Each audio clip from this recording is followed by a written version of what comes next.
Seiring dengan perkembangan teknologi dan minat masyarakat yang semakin besar dalam bidang industri kecantikan rambut dan makeup, kami meluncurkan program belajar dengan sistem hybrid, yaitu suatu program di mana peserta mendapatkan pengajaran dengan metode Rudi Hadiswarno secara online dan dapat melakukan praktek bersama mitra kami yang sudah tersertifikasi.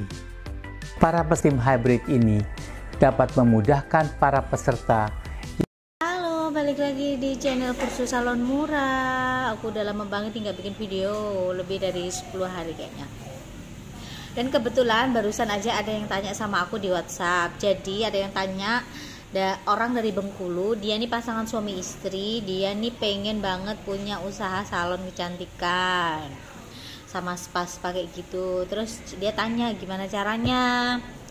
Terus sebenarnya pertanyaannya itu nggak ada yang salah sih, cuman ternyata dia tanya kayak gitu tuh ternyata dia nggak tahu kerjaannya seperti apa, seluk-beluknya seperti apa, yang berhubungan dengan salon itu kayak mana, itu dia semuanya itu nggak tahu gitu loh. Dan dia ini tanya sama aku, ada nggak kira-kira tenaga ahli yang bisa kerja di tempatnya dia kalau dia ini buka usaha salon? Jawabannya sangat sederhana. Pasti banyak yang cari kerja dan pasti banyak tenaga ahli ataupun hairdresser ataupun beauty therapist, beautician yang cari-cari kerja itu sebenarnya banyak. Cuman kembali lagi, apakah kita bisa membayar jasanya mereka? Terus lagi, apakah bisa dipercaya? Dan yang terakhir, apakah mereka ini sepemikiran dengan kita? Itu yang paling penting. Karena apa? Kalau kita sebagai pemodal, kalau aku bilang, kalau cuman menang di modal aja, tapi secara operasional, secara cara kerja kita ini nggak tahu, itu juga bahaya juga. Bahayanya kenapa? Rentan yang namanya kebangkrutan. Kenapa aku bisa bilang seperti itu? Karena gini, setiap orang atau pelaku usaha kalau tidak dibekali dengan yang namanya embel-embel, dia ini tahu dulu, tahu bidang yang mau dikerjain, menguasai bidang yang mau dikerjain, ya, itu sukses kalau dia tahu. Tapi kalau dia tidak tahu bidang usaha yang mau dia geluti, terus dia ini nggak paham, nggak ngerti maksudnya seluk-beluk dunia salon, ya otomatis dia hanya sekedar setor uang untuk amal jariah, ibarat katanya kayak begitu. Kenapa aku bisa bilang seperti itu? Karena kalau kita nggak menguasai, apalagi aku bilang usaha salon kayak gini ya, itu susahnya kenapa? Rentan yang lamanya dibohongin. Contohnya lagi, dibohonginnya seperti apa? Anggaplah kita ngomong sebuah produk ya, kalau kita tidak menguasai, kita kan asal yang namanya aja. Pegawai bilang, oh kalau di sana itu pakai ini, oh beli ini, oh beli itu, semuanya karena kita nggak tahu produk apa yang cocok dan yang menjual di lingkungan usaha kalian ini, gitu loh. Jangan asal kalau orang nggak menguasai, dia akan selalu iya gitu aja terus. Akhirnya apa? Modal yang dia keluarkan ini sia-sia. Kenapa aku bisa bilang seperti itu? Karena setiap orang ini kita nggak pernah tahu dalam hatinya gimana. Ada orang yang sengaja bikin kita ini banyak pengeluaran alias bangkrut sedikit demi sedikit dengan membelanjakan atau memberitahu kita barang-barang kebutuhan salon yang kelasnya ini kelas melejit. Sedangkan kalau kita pemain baru, kalau kita langsung memakai produk-produk yang kelas-kelas tertentu ya, tanpa dibarengi dengan pengetahuan mangsa pasar, otomatis kalian ini cepat yang namanya mengalami kebangkrutan. Ya. Karena apa, ada tipikal manusia atau tipikal pegawai ini yang nunjukinnya yang seperti itu, asal karena merasa bukan uangnya dia yang ngeluarin, jadi dia asal tunjuk aja. Dan yang punya usaha pun juga nggak ngerti ini maksudnya itu dunianya itu seperti apa gitu loh. Jadi ya aku saranin lebih menguasai dulu bidang pekerjaannya, jangan asal ngerekrut karyawan meskipun kamu ini sebagai pemodal punya banyak uang. Sebanyak-banyaknya uang kamu, ketika kamu itu buka usaha yang kamu tidak mengerti, akan habis juga. Belum lagi ketika misalkan karena kamu tidak menguasai, karena kamu tidak paham, otomatis kamu tidak ada di lokasi. Yang ada di lokasi ini adalah pegawai kamu. Bisa aja dimanipulasi segala macam, akhirnya pendapatan kamu ini minus. Padahal yang seharusnya ini rame jadi minus. Terus lagi, ketika kita tidak paham dengan usaha kita tidak menguasai, apalagi kalau pegawai kan asal aja ya. Karena dia mikirnya pokoknya setiap bulan aku terima gaji, aku terima komisi dan lain-lain. Sudah nggak pernah mikirin yang namanya omset. Ini bahaya banget. Kenapa? Terkadang ada beberapa pegawai, aku tidak bilang semua, itu masa bodoh.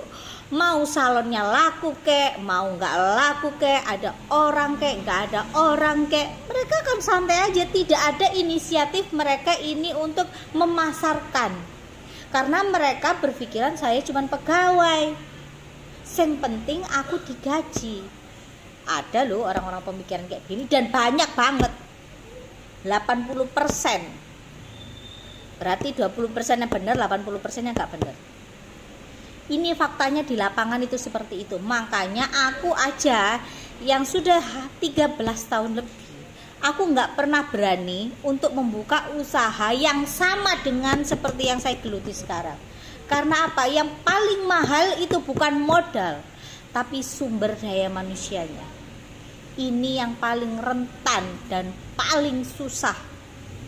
Mau duitmu segepok, kamu misalkan hari ini nggak ada orang bisa nombokin, mau sampai kapan? Itu pertanyaan. Karena operasional salon itu kelihatannya aja kecil, tapi tetek bengeknya ini banyak. Makanya usahakan ketika kita membuka usaha salon, kita tahu dulu dong seluk beluknya, cara kerjanya, supaya apa? Untuk meminimalisir yang namanya tindak penipuan, meminimalisir sakit hati di diri kamu sendiri, ya kan?